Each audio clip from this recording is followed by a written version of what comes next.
Le projet que je vais présenter portera sur du logement et des équipements. Le site se trouve à la ville nouvelle de Fès, un site qui est très riche historiquement, très actif, mais qui se dégrade de plus en plus chaque jour et subit plusieurs mutations. La première problématique est à l'échelle de la ville. Comment s'insérer dans un contexte riche historiquement mais dégradé et muté? Comment créer un renouveau urbain? Au niveau du quartier, quels sont les rapports qu'on se fixe avec les rues avoisinantes? Quelle position prendre envers ce contexte massif, dense et dégradé?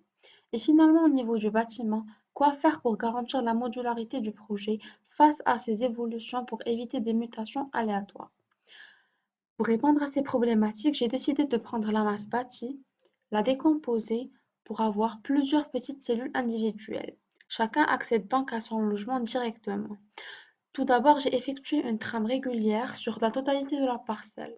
Ensuite, en fixant les rapports à la rue, j'ai libéré les bordures de la zone de logement pour les planter et créer une sorte de filtre. Pour la zone d'équipement, je les ai gardées à la limite du terrain vu le caractère public. La trame monotone a été transformée en trame irrégulière pour avoir plusieurs différents types de cellules. Cette trame sera matérialisée spatialement par une structure et elle formera les points d'ancrage de celle-ci, créant une sorte de grille dans laquelle on peut insérer des cellules.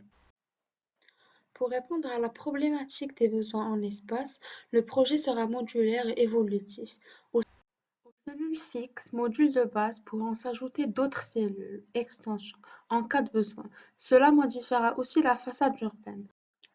Ce jeu de cellules qui s'ajoutent entre elles est important puisque non seulement le projet va répondre aux besoins actuels, mais il prévoit aussi une réponse à l'évolutivité du bâtiment et de l'usager. Il faudra donc concilier entre habitat et travail.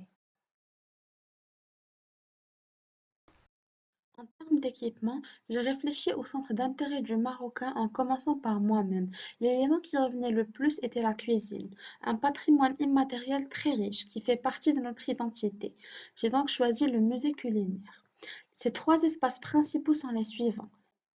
L'espace d'exposition où le visiteur suivra un parcours multisensoriel, l'atelier de formation, un espace d'apprentissage et finalement un point de vente en vrac, un concept intéressant qui est très proche de celui des courses effectuées au souk.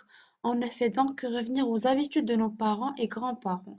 C'est aussi une bonne pratique qui a une dimension économique mais surtout les cellules individuelles et les accès libres permettent d'avoir le moins de contact possible avec les gens, ce qui est très important en cas de crise sanitaire, confinement ou quarantaine. Cela n'empêche en aucun cas les interactions sociales. Plusieurs aménagements ont été mis en place pour créer des espaces publics de sociabilité.